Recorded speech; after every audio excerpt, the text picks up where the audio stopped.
नमस्कार दोस्तों, हमारे चैनल मूवीज एक्सप्लेन मोस्टली में आपका स्वागत है। आज हम तेलुगु मूवी गुड लक सखी को एक्सप्लेन करेंगे, तो हमारे साथ जुड़े रहिए। कहानी शुरू होते ही हम देखते हैं कि सखी नाम की लड़की की शादी हो रही है। उसकी दादी उसे हौसला देते हुए कहती है इस बार तुम्हारी शादी जरूर होगी, पर हम देखते हैं कि फटाकों की आवाज से दूल्हे का घोड़ा उछलता है और वो गिर जाता है और ये शादी वही टूट जाती है। हर बार सखी के बैड लक के वजह से उसकी शादी टूट गई है। सखी जहाँ से भी गुजरती है वहाँ कुछ ना कुछ गड़बड़ जरूर होती है, सिर्फ उसके बैड लक के वजह से। पर सखी बैड लक को नहीं मानती और वो अपनी दुनिया में खुशी से जीती है। अब गांव में कोलनेल नाम का आदमी आता है। उसे एक आदमी रहने को जगह देता है और शंकर को उसकी हेल्प करने को बोलता है। वो आदमी यहाँ शूटिंग कंपटीशन के लोगों के लिए ट्रेनिंग देने आया है। वो आदमी पहले आर्मी में था, जब उसके पैर में गोली लगी तब वो रिटायर्ड हो चुका है और वो शूटर्स को ट्रेनिंग देता है। यह सखी अपना ध्यान बेचने के लिए रेड्डी के दुकान पे आती है, पर वह सूरी नाम का लड़का जो कि सखी का ही बचपन का दोस्त है, वो गांव में रहता है। वो सखी को छेड़ने लगता है। ये सखी को बिल्कुल पसंद नहीं आता। सूरी इसी तरह से सारी औरतों को परेशान करता रहता है। सखी के साथ उसकी बीवी ज्योति होती है, पर वो उसकी परवाह किए बिना सखी से बदतमीजी करता है। सखी उस पर गुस्सा होती है, कहती है तुम में शर्म नाम की चीज है कि नहीं, खुद की बीवी के सामने ऐसी बदतमीजी कर रहे हो। फिर उसका मालिक उसे बुलाता है। सखी ज्योति से कहती है बुरा मत मानना, मैंने जो कहा तब। ज्योति कहती है तुमने अच्छा किया, वो कमीना कभी नहीं सुधरेगा। अब गांव में रात को कुरुक्षेत्र का ड्रामा हो रहा है। उस ड्रामा में रामा राव नाम का लड़का है। सखी को याद आता है कि उसके बचपन का दोस्त गोली राजू है। वो खुशी से सबके सामने गोली राजू कह के बुलाती है। सारे लोग हंसने लगते हैं। वो लड़का परेशान होता है। ड्रामा खत्म होने पर सखी उससे मिलने आती है। रामा राव उसे कहता है सबके सामने चिल्ला के मेरा ड्रामा खराब किया, मेरी मेहनत पर पानी फेर दिया। सखी कहती है मुझसे गलती हुई, बहुत सालों के बाद तुम्हें देखा तो मुझसे रहा नहीं गया, मुझे माफ कर दो। रामा राव फिर से गुस्सा होता है, कहता है मेरा नाम गोली राजू नहीं रामा राव है। तब सखी उसके साथ फ्लर्ट करने लगती है और चली जाती है। गोली राजू हंसते हुए बचपन की यादों में खो जाता है। हम देखते हैं कि सखी और गोली राजू कंचे खेलते हैं। सखी का निशाना बहुत अच्छा होता है। जब गोली राजू सूरी से कंचों में हारता है तब वो सखी को खेलने को बोलता है। कहता है सखी तुम पूरा मन लगा के खेलोगी तो हमारी जीत होगी, और सखी सूरी को हरा के गोली को जिता देती है। सूरी वहीं पर रोने लगता है। अब एक दिन गोली गांव छोड़ के जा रहा है, तब सखी उसके पास जाती है और गोली राजू उसे कुछ कंचे दे के चला जाता है। अब प्रेजेंट में गोली राजू सखी से मिलने आता है। उससे कल रात के लिए माफी मांगता है। वो दोनों बचपन की यादें ताजा करके कंचे खेलते हैं। गोली राजू पूछता है गांव वाले तुम्हें बैड लक सखी क्यों बुलाते हैं?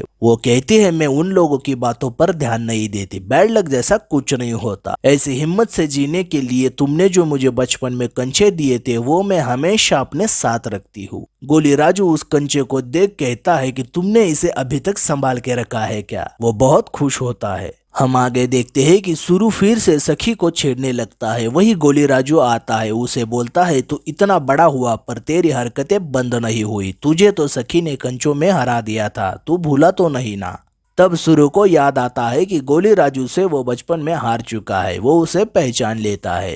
गोली राजू उसे कहता है तू सखी को कोच सर के शूटिंग कंपटीशन में हरा के दिखा। तब सुरु ये चैलेंज लेता है। वो कहता है तुझे ये शूटिंग का खेल कंचों का लगता है क्या? पर हम देखते हैं कि सखी इस कंपटीशन में भाग लेने से मना करती है। गोली उसे समझाने लगता है और कोच सर के पास लाता है, और यह कोच उसकी शूटिंग का निशाना चेक करता है और सारे गांव वालों में से सखी और सुरु ट्रेनिंग के लिए सिलेक्ट होते हैं। अब कोच सर उन दोनों को ट्रेनिंग देना शुरू करता है। सखी बहुत मेहनत करती है। सुरु हमेशा सखी को तंग करने की कोशिश करता है। एक दिन सुरु ट्रेनिंग की गन चुरा के एक बस में से लोगों को लूटता है। अगले दिन वो सखी के गले में चोरी का लॉकेट डालता है, पर सखी ये बदतमीजी बर्दाश्त नहीं करती और उसे मारने लगती है। वही कोच आता है। क्या हुआ पूछता है, पर सखी बातों बातों में टाल देती है। पर सुरु बहुत गुस्से में होता है और वो सखी से बदला लेने के लिए पंचायत को बताता है कि सखी इस गांव से बिलोंग नहीं करती है। असल में उसका परिवार तेलंगाना के मुलकलपल्ली क्षेत्र से है। वो 28 साल पहले इस गांव में आए थे, पर वो हमारे डंडारुल गांव को कैसे कंपटीशन में रिप्रेजेंट कर सकती है। मैं तो इसी गाँव का हूँ, मैंने भी पूरी तरह से मेहनत की है, गाँव को शूटिंग कॉम्पिटिशन के लिए रिप्रेजेंट कर सकता हूँ। तब एक गाँव का बूढ़ा आदमी बोलता है, ये सूरा चाल चल रहा है,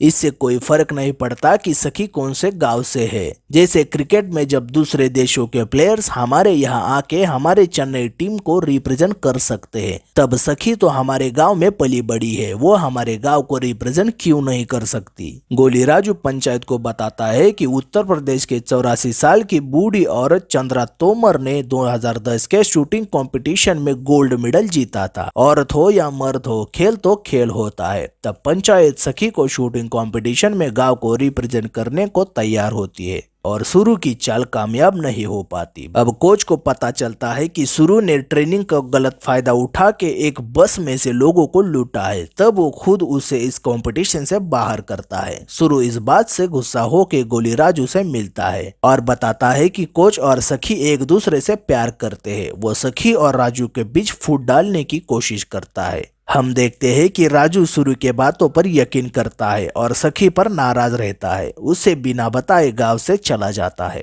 जब सखी को पता चलता है कि राजू उसे बिना बताए गांव से चला गया, वो बहुत दुखी होती है। अब सखी कोच के साथ हैदराबाद आती है। यहाँ का माहौल देख सखी घबरा जाती है। कोच को बोलती है, मुझे वापस गांव जाना है, पर वो उसे समझाता है कि तुम्हें ये एक मौका मिला है अपने गांव को रिप्रेजेंट करने का, काम रह के फोकस करो, सब ठीक होगा। तब सखी राजू ने दिए हुए कंचे अपने साथ रखती है, पर कोच उसे लेने से मना करता है। सखी कहती है, ये मेरा गुड लक है, बचपन से मैंने अपने पास रखा है।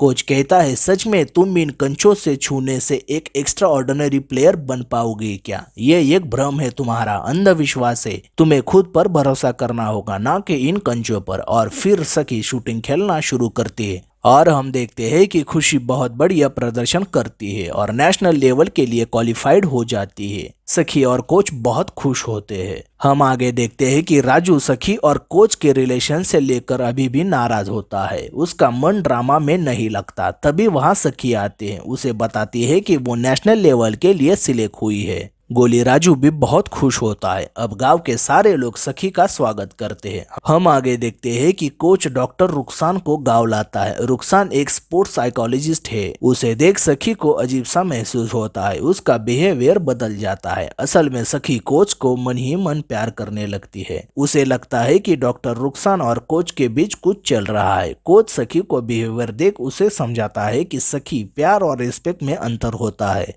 हालांकि तुमसे बहुत रिस्पेक्ट करता हूँ। मैं 50 साल का हूँ और तुम 25 साल की। तुम्हारी उम्र से मैं छोटा था, तब से मुझे आर्मी से प्यार है। फिर मैंने आर्मी ज्वाइन की। तुम एक अच्छी स्टूडेंट हो और मैं एक अच्छा टीचर। यही हमारा रिश्ता है। फिलहाल तुम प्यार और ये रिस्पेक्ट में कंफ्यूज हो रही हो। पर सखी उनकी बातों को हंसते हुए टाल देती है। अब गांव में गोली राजू का नाटक होता है। उसका नाटक देखने मशहूर फिल्म का कास्टिंग डायरेक्टर आता है। वो माया बाजार प्रोजेक्ट के लिए एक्टरों को तलाशने आया है। गोली राजू अपना नाटक शुरू करता है। वही नाटक देखने सखी और कोच भी आते हैं, पर गोली राजू सखी को देख अपनी लाइंस भूल जाता है और उसका परफॉर्मेंस खराब होता है। वह बहुत निराश होकर बैठता है। तभी सखी उसके पास आती है, पर वह उस पर चिल्लाने लगता है। कहता है, तुम्हारे मेरे जिंदगी में आने से सब बर्बाद हो गया। गाँव वाले सही कहते हैं, तुम्हारी किस्मत सचमुच में खराब है। बैड लक सखी। यह सुन के सखी को बहुत बुरा लगता है। उसे यकीन नहीं होता कि उसका प्यार बचपन का दोस्त ये सब कह रहा है। वो रोते हुए उसने बचपन में दिए कंचे उसे वापस देकर वहां से चली जाती है।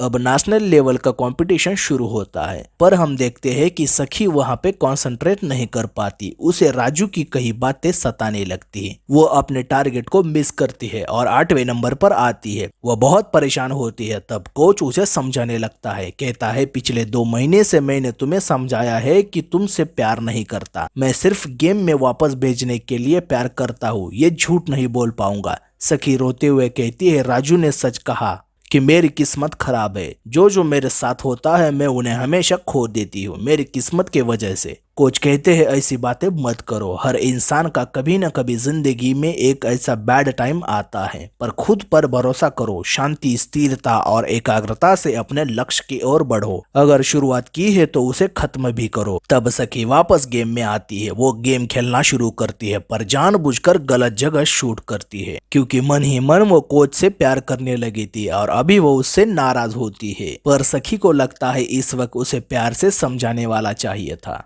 दूसरी तरफ राजू अपने नाटक को लेके बहुत परेशान होता है। तभी वहां वो कास्टिंग डायरेक्टर आता है। उसे बोलता है कि राजू, तुम्हें हमारे प्रोजेक्ट के लिए सिलेक्ट किया गया है। सखी के शूटर कोच कोलेनल हमारे प्रोड्यूसर के बहुत अच्छे दोस्त है, उन्होंने तुम्हारे बारे में बताया, वो भी सखी के कहने पर, इसीलिए तुम इस प्रोजेक्ट का पार्ट हो। ये सुन के गोली राजू को दुख होता है। वो बहुत शर्मिंदगी महसूस करता है। उसे यकीन नहीं होता कि उसने कोच और सखी के रिश्ते पर शक किया। आखिर वो सखी के कंचे लेकर सखी के पास आता है। यहाँ देखता है कि सखी हार रही है। सखी को हारता देख कोच उसे बताता है कि सखी 2 महीने की मेहनत पर पानी फेर रही है, सिर्फ अपने अंधविश्वास की वजह से। तब गोली राजू सखी को वो कंचे देता है, पर सखी उससे बात नहीं करती। कहती है, मैंने तुम्हारी जिंदगी को बर्बाद किया, फिर तुम यहाँ पर क्यों आए हो? वो कहता है, मुझसे बहुत बड़ी गलती हुई, मैं तुम्हें तुम्हारे कंचे देने आया हूँ। अब तुम्हारी लाइफ तुम्हारे हाथ में है, ना मेरे लिए, ना कोच के लिए, ना गांव के लिए। तुम्हें खुद के लिए सोचना चाहिए। दुनिया को दिखाओ, अगर औरत खुद के लिए सोचेगी तब क्या हो सकता है। तब सखी कंचों को लेके आंख बंद करके अपने अंदर के आत्मविश्वास को जगाती है और सारे राउंड क्लियर करके ये कंपटीशन अपने टैलेंट पर जीत जाती है। आखिर गोली राजू को सखी माफ कर देती है, उससे शादी के लिए हाँ करती है और इस बार सखी की शादी गोली राजू से हो जाती है। सखी और गोली राजू खुशी खुशी से अपनी जिंदगी जीते हैं और ये कहानी यहीं पे खत्म होती है। सखी के आत्मविश्वास के वजह से उसका बैड लक गुड लक में बदल गया।